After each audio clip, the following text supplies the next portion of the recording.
what's up mga ka-auto? Welcome back sa ating channel kung saan kotse ang bida. Today, pag-uusapan natin ang dalawang iconic na kotse na sobrang sikat sa Pilipinas, ang Honda Civic SIR at ang Mitsubishi Lancer Evolution 3. Ready na ba kayo? Tara, pag-usapan natin. Unahin natin ang Honda Civic SIR na inilabas sa Philippine market noong 1998 to early 2000. Paborito ng maraming Pinoy, ang Honda Civic SIR aka ang hari ng VTEC noong mga late 90s. Ang engine, 1.6 liter DOHC VTEC D16A. Ang horsepower, around 160 horsepower sa standpoint. Ang transmission, 5-speed manual, front-wheel drive. RPM redline, umahabot hanggang 8,200 RPM. Wow!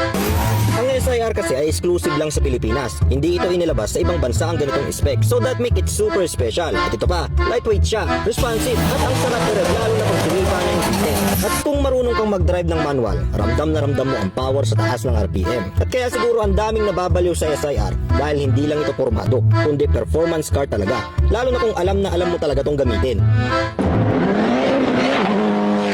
At heto na, dito na tayo sa The Legendary, ang hari ng World Car Rally Champion o WRC, ang Mitsubishi Lancer Evolution 3. Ito ay isa sa mga The Legendary car ng Mitsubishi, ang Lancer Evo 3. Kung ang SIR ay king ng kalye, ang Evo 3 naman ay hari ng rally at drag racing.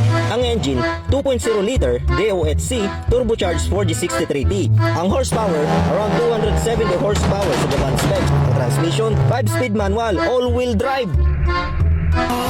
Ang Mitsubishi Lancer Evolution 3 ay ipinanganak noong 1995. Ito ay third generation na ng Evo series. At ang torque, malakas sa low end kaya perfect sa launching.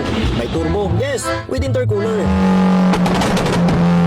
Ang Evo 3 kasi ay build para sa rally, kaya sobrang grabe ang grip niya sa daan whether sa tuyo or basa. Unlike sa SIR na front wheel drive, ang Evo 3 ay all wheel drive, kaya panalo sa cornering at drag launch.